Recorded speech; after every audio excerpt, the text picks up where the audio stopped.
we have a great facility, and we're really excited for you to join us in the fall, and we're happy that you're here this summer. Hopefully you had a chance to move around the building a little bit and get to see some of the things that you're going to be able to explore next year. So I'm going to talk to you about the next 4 years just really quickly, and I want you to think about something. I want you to get to know your school counselor when you get here in the fall, and I really want you to start thinking about from now until, like Mr. Walter said, when you walk across the stage 4 years from now. So you're coming here right now, and a lot of things are going to change for you in the next 4 years. Think about a couple things. You're going to be able to drive before you leave here. You're going to be able to, many of you, be able to vote in the next presidential election when you leave here. So there's a lot of things that are going to happen for you between now and then. So you have some choices to start making. And I want to talk to you about the courses you can take here at Shepard. So a couple things you need to know. You're going to get 7 classes a day. You have to have 23.5 credits to graduate from high school. Okay, so start thinking about how that plays out for you. You have required classes and you have elective classes.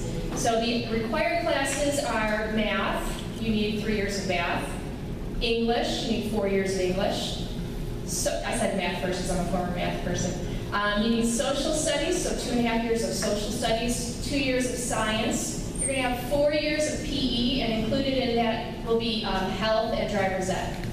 So now when you add all that up, it's not the 23.5 credits. So you have some opportunity to pick classes, and that might be new for many of you. You've kind of gone through school and people designated classes for you. Now you're going to have some opportunities. So you're going to start thinking about what's interesting to you and where do you see yourself going when you're done with Shepard High School. Okay, so in a minute I'm going to show you a little video that has some of our elective courses. And I want you to take a look at that and start thinking about what's interesting to you, and maybe you have some questions as you see that.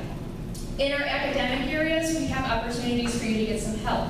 Mr. Walter mentioned that if you're struggling and you're sitting in the back of the classroom and you don't ask questions, nobody's going to know that you need some help. So you have to advocate for yourself. Mr. Walter and I are both going to be present in the building and in the hallway. You know who we are now. If you're having an issue or concern and you haven't made a relationship with a different adult, come find us. And we're going to work with you. We want you to be successful here. If you're struggling in math or English, we have some opportunity during your lunchtime to get some extra help. We have something called the Cool Place, and that's a place where you can go and get some math help or some English help, science or social studies. If you're an athlete and you're struggling, we also have some tutoring available to you. You have to be passing your classes to play on your sports team, so be aware of that, okay? So everybody's looking out for you, and you need to look out for yourself as well. If you don't pass a class, you can't go on to the next class. So if you don't pass algebra, you're not going to be able to go on to geometry. You have to pass your classes in high school. So pay attention to where you are. If you find yourself struggling a little bit, reach out, get some help. There's tons of people here who want to help you. We want you to be successful. So then you have this whole other half of your high school career where you can pick some classes. And we're going to show you this 2-minute video, so I want you to pay attention to what's going on in this video. These are courses in our Career Tech Ed program.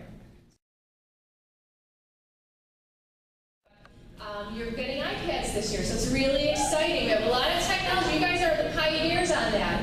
So you're the first group of students to get iPads here at District 218. So that's a lot of responsibility and a privilege, right? So I'm just going to talk really quickly, and I need your attention. Remember, when an adult's speaking, pay attention, please. This is important. This is about your iPad that you're getting.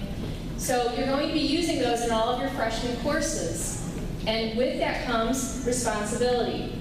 So I want to remind you that every night to check your iPad, charge it up. You're going to be using it in your classes, and if it's not ready to go, you're going to be struggling the next day. And it's something that you're going to be responsible for doing. So make sure you're doing that and doing that at home. The same goes with your cell phones. There's really no reason to be doing any charging of anything here at school, because we all know all those devices hold charges for a while. You just have to remember to plug them in and charge them at night. So pay attention to your iPads. We don't need your cell phones out. You're going to have technology to use during the classrooms with the iPad. So make sure you're doing that and being responsible and taking care of those things. Okay? There's a lot of policies and procedures that are going to be new to you. So you're going to look those things up on in your handbook. You know, be aware of the dress code policy. Be aware of our technology policy and responsibilities. We're trusting that you're able to do that. If you have questions about things, you can always ask us. We want to help you. We want you to be successful. Okay? In a second, we're going to come around with just a little bit of ice cream or